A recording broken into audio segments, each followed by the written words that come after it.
right here and come in and never have actually breathed the air in the facility and then try to dissect it. Sure. Yeah. Right? And I'm going to have you move that mic just a little bit closer, Cody. Yeah, there we go. Because I feel like especially a facility like the TBK Sports Complex deserves, because it's such a big facility, right? Because I can remember, and follow me along here. I've been a neighbor of this facility for 15 years, and 15 years ago when I first moved to the area, not far from here, nothing was here.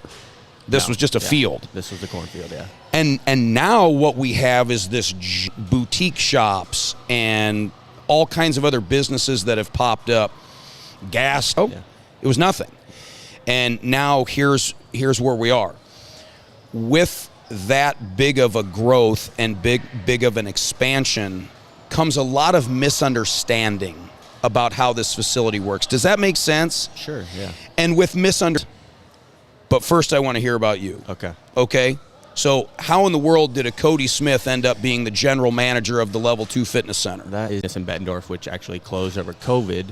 So when I was a trainer there, I was actually going back to school to get my degree as a physical therapist assistant. As soon as I graduated, Mark, who filled in for Kira after she left, our youth performance program that we have here. So an open position for fitness director, and it was open for a while. They asked me to apply for it. I applied. They gave it to me. And then a year later, I got promoted to general manager. So that's where I am now. Sounds like it was kind of a natural progression. Yeah. Yep. So you walked in here shortly after the place just opened and said, I'd like to have a job. Yeah, I just thought it was. Why? Where were you at in your point of your life where you're just walking around town looking for a job? Yeah, that was basically it. No, I was homeless. No, I'm just kidding. So I had just moved back here. So I played junior college baseball here right out of high school, and then I went and graduated. What do you mean by here? At Blackhawk, so in the Quad Cities. I'm not from the Quad Cities. Okay. I'm from the Peoria area. I'm from Canton, Illinois, so a really small town outside of Peoria. From Canton? Yep. Okay, and so you went to school at Blackhawk. I went to school at Blackhawk. And you played baseball at Blackhawk. I played baseball there, and then I went to Murray State University for a year, got hurt, and then transferred to Southern Missouri, and that's where I spent my last 2 years. So I played there, and then after I graduated, I didn't want to move back home. I wanted to come back to the Quad Cities because I loved it when I was here going to Blackhawk. So then I moved back here with my best friend. He was going to Palmer at the time. So I moved back, didn't have a job or anything planned up. I started working at Dick's Sporting Goods, but still also a small town feel where, you feel like you can go anywhere and you can run into somebody that you know. Yeah. I kind of like it's good, and yeah, I like it here. So most likely I'll stay. There was a point in time, and you'll know what I'm saying. Yeah. Well, I stayed just because I involved in a gym out of college. Had a weight room. I think it had 2 on there. Everybody tried to use that, and then they'd be sore for like 3 weeks. But no, I never really, had a desire. If he ever sees this, but what up? Yeah, he was awesome. He made me excited about going to team liftings and got me interested in more of exercise science. I'd always been fascinated with more the physical therapy side of things. That really started because I ruptured a disc in my back in college, so I did that power cleaning, so that was another reason why I was a little skeptical of training and lifting weights in the gym. But, over time, especially after I graduated, my best friend, he's a chiropractor now, he was religiously in the gym. I'm going to bet like, I got a bunch of little time to breathe. It's a little mint on the pillow. It's happening. The Skywalk and the across the street is going to be the ORA surgery center. Yeah, it's going to be massive, right? It's all part of one big kind of group, right? So I almost feel as though the target needs to get a little bit smaller on the TBK weekend. There's thousands of people in and out of this complex through the baseball fields and through the soccer fields and all of that. I think it's a wonderful place. And I'm sure the staff always wants to make improvements and do these things, but these things take time. The bigger the ship, the harder it is to make a turn, right? So talk to me about that in the sense of when a random member comes up and gives you a little bit of static about something. Yeah, I mean, kind of like you said with the ship analogy, it's a marathon, it's not a sprint. Like, changes here take a little bit of time. It's a huge facility. But, you know, a new member coming up to me with a suggestion, I love that, actually, because I don't get as many as you might think. You know, people, in my opinion, maybe they just assume that I already know all these things, or I think of these things in the same way that they do. You know what I mean? Like, I'm in here too, you know? So it's like the little details and things like that, like I try to see, but my perspective is I come in here every single day. I see the same things. I'm, you know, trying to make sure we're clean. I'm trying to make sure all the equipment's running right. I'm trying to make sure all my employees are happy. You know, I might not see everything that every single member sees. So I love it when they come up and tell me something. I wish they would honestly do it a little bit more. Yeah. Because, you know, here's something. Oh, this place, I think that would be right up in this area. Do you know how many square footage this is? Not off the top of my head. I'm really bad at math, so like the square footage thing really throws me off. But I got to imagine this place. Yeah, this place has to have the most, in any one given space, the most amount of fitness equipment. You're not a parent. I'm not a parent. You're not a parent. No. And so that's also an interesting thing, because from a parent's lens, you just always look at things a little bit differently in a facility. You know, if you could change one thing right now about this place, or improve one thing at one. Yeah, absolutely. And I know that we may have some owners watching and everything, but one would be to redo the locker rooms. For our facility, we should take over complex that happens its own business inside of this location, right? We have our sports department, we have our entertainment department, we have level 2, and then we have other, you know, businesses like Genesis, who have a clinic downstairs. We have EL1 Baseball Academy downstairs, and then we have all of our teams and programs that, you know, rent out our fields, our courts throughout the entire year, like the Barnstormers, Swarm Basketball, you know, Striker Soccer, those type of things. So it's all a lot of separate entities with. Of all of the divisions within the TBK Bank Center, the arcade, the fitness, what is the most successful? That's a great question. If you had to guess. I mean, I'm going to say sport, just because it costs a lot of money to rent out all the fields for a tournament. And you got teams paying, you know, fees to get into these tournaments. And, you know, we have multi-year contracts with certain organizations for the tournaments. It cost us a heck of, you know, the restaurant. No. That's entertainment. I'm making sure those things are running well. Cody, I want to talk a little bit about baseball for a second. Sure.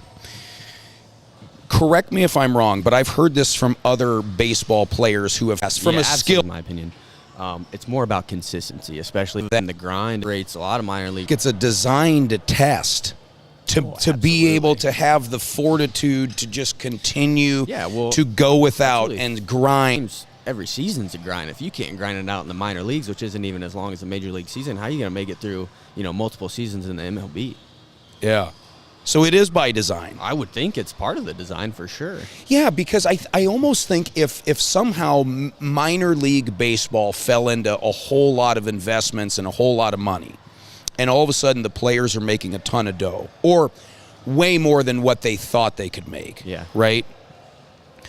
Doesn't that somewhat soften the warrior a little bit if they're called up to MLB? That's exactly what I was thinking. Like, what's the point if I'm going to make, you know, $100K in the minor leagues and I'm, you know, content there? I don't have a desire to try to, you know, make it up to AAA major leagues where I'm going to get that, you know, major league salary. It'd be interesting to talk to an MLB player who has they grinded it out in the minor leagues and then made it to MLB. I got a guy for you. Who? Dakota Backus. Oh. From the Quad Cities. Just downstairs, yeah. Oh, he was down there. Yeah. So I worked for the baseball facility downstairs, gave lessons while I was working here at the front desk, and while I was a trainer here, while I was a fitness director here. So I just recently stopped giving lessons with those guys downstairs. So, yeah, I know Dakota fairly well. I apologize. Interesting. So, okay, run me through a day-to-day here at Level 2 with Cody, like an average day. Like, what are you dealing with on an average? Absolutely. So my role, there's no average day. Every day is very, very day. Every day is very, very different. I can walk you through my day today. I can walk you through my day yesterday. Around noon when I got here, and dated some stuff on the website. We have a new program that's launching called ARX, which is a new youth speed and development program. So I was doing some data analysis reports. Yep. Tell me about that. Sure. Yeah. Like that would be something that could be promoted here.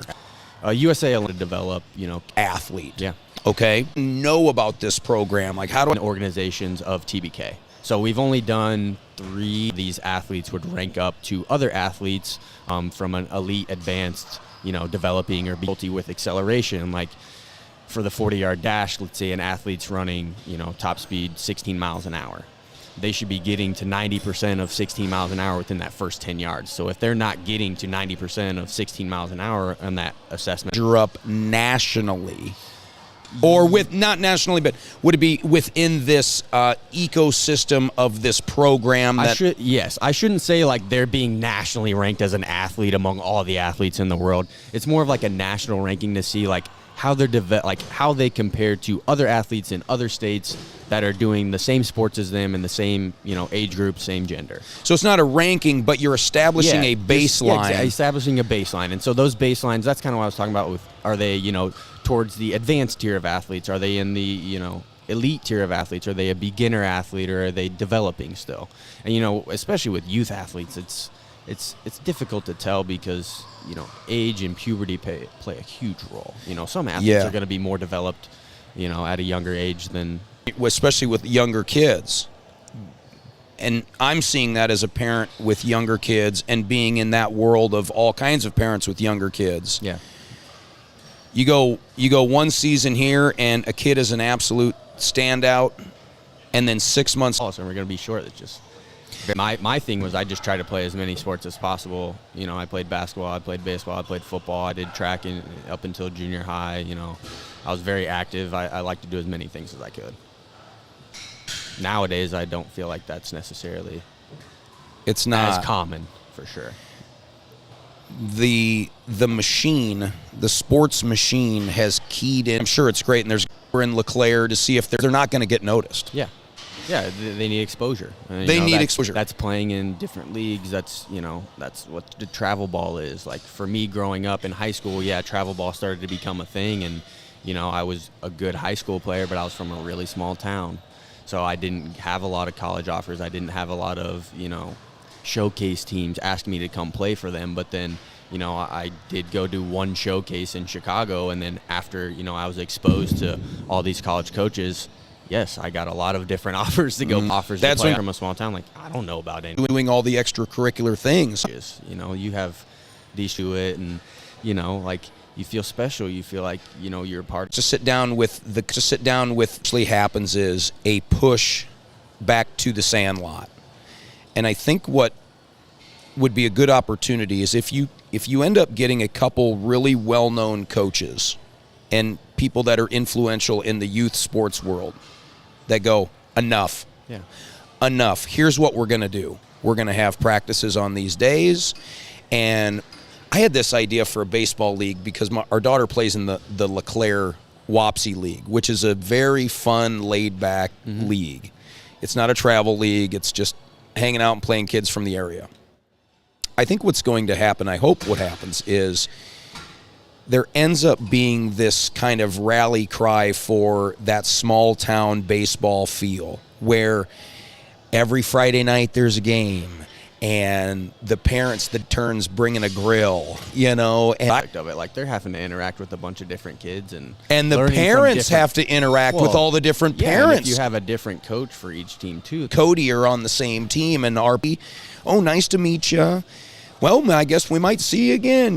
Wouldn't that be a fun thing because I think the Quad Cities would be a perfect test model for a Sandlot league where it is known where this is what it is. But these coaches know people. If you're good, don't worry. Maybe there's I think a social media page would blow up. I think people would love that. Yeah. You actually have commentators for the game, which I would gladly sign up for, which, by the way, I do play-by-play on Game Changer with our son when he plays on his team. We pipe in that soundboard, and we do play-by-play. Yeah. So if you pull up any of my pages, you'll see it's kind of fun. But if you did actual live introductions, actual national anthems, which I don't care if you're 3. If you're playing baseball, they should be playing or singing the national anthem, which they're not doing right now very much. And maybe here they do. Do they do that here? I'm not sure. I haven't been to a game out here, to be honest. That could be something. I would assume they are, but if not, I would assume so too. But that should be something that is just a must. Like, no matter the age, if you're playing a sporting event, do the anthem. Do the anthem. Because I'm thinking of that right now. In my son's league, I don't know if I've ever heard the anthem play before the games. Maybe they do like way early before the tournament starts, but they might do it very first game of the day. I mean, some organizations, some tournaments do it that way, but either way, Sandlot League, and that could be something that Cody Smith could head up right there. Yeah, maybe you could head that up. You mentioned earlier you doing when it came to the baseball training. Yeah. So I coached at Rock Ridge High School when I first moved here too for a season, 5 hours already. So well, and you probably got a pretty good gig here. What pretty good gig here? Well, and you have a good gig here, so you're maybe in a little bit of a comfort zone at this point. Yeah, I mean, I like my role here. It's a lot of responsibility. I wear a lot of different hats, so I need to prioritize this over any other side hustle, if you would. Is there a place in this area that just has like 2 or 3 batting cages and a couple hitting coaches? You could just pop in and make an appointment? Or is that here too? EL1 downstairs, yeah. Well, yeah. I don't want to shout out any of our competitors. I still have a pretty good relationship with those guys. I'm still in Sandlot mode right now is what I'm thinking of. But you can rent out the cages downstairs. Yeah. You can do that online. You could rent it out for your team. You could rent it out for an hour for yourself. You can even rent out. They have 2 hit tracks down there. If you're familiar with what those are, it's basically like a launch monitoring system where you can see, your projections of where you're hitting, your exit velocities, that type of thing. Let's talk about that for a quick second. I want to dive into the specifics, but this brings up a good point. Let me pause you real quick. Kendi, what time is it? What time is it? How are we doing on time? Okay, I got a meeting in 9 minutes. That's the only thing. You have a meeting in 9 minutes? Yeah. Have them come sit in. We'll give them a mic. It's a Zoom meeting. Have them watch the live feed, and if they've got any questions, they can comment on it. All right, real quick. Yeah. And we'll kind of wrap this up. One, I do think this is an amazing facility. I feel like it's very special to look around at any given moment and see hundreds of people that are from the Quad Cities in and around this facility that wouldn't otherwise be doing it right now. I think it's wonderful, and I think the sky is the limit for this whole area here and this whole complex. That being said, there's so much going on here. It's hard to keep track of all of the options that are on the menu. Sports complex. Yeah, I that's completely why understand that. That's why I even just asked about the batting cage. That being said, each business has so that's a challenge for you. Oh, absolutely. Or not you, but for different businesses. We have so many different events. We have tournaments. We have different things going on all the time, and these are coming down. So to stay on top of it and keep challenge. Yeah. It is. But you guys will get there. It is. But you guys will get there. Yeah. It's just window dressing and that's all that. That's a big focus for us right now and over the next couple months, or California, Texas, whatever, and absolutely. So, but in the meantime, while you guys are still building up all your marketing arm and everything else, you can still walk in and talk to someone at the front desk and say, absolutely. hey, I need a pitch. Yeah. Could I do that? Or is it just, when can I come rent a cage and throw balls to my kid? Are you talking about at our front desk? Your front desk. Yeah, so our front desk would know to direct you to me because I'm going to get you to the right people. But if you were to go to the entertainment center, I can't speak for them if they would know who to tell you to contact. Right. They'd at least say walk down the hall and talk to somebody there. Exactly. So they're going to direct you to the EL1 Academy down at the end of the hall, All right. I'm going to plug the TBK Center while plugging myself here at the end here. But if you guys ever want to do like some live streams, or if there's a big event, like I think it'd be fun to do like a live during a soccer game or a baseball game. We could even do some play-by-play. We should do some play-by-play at one of the big games that happen out here. Yeah, sure. You could do some. You could actually talk the sports lingo, and I can just be your color man. I could try. You could say all the right words. Well, I hope this isn't the first time we get together here, Cody, because I feel like we could keep going, but you've got a Zoom call. You've got to talk to the brass on the Zoom call here today. Yep, I got a meeting actually with our representative for that speed lab that I was telling you about. So, good. Yeah. Well, tell them best of luck.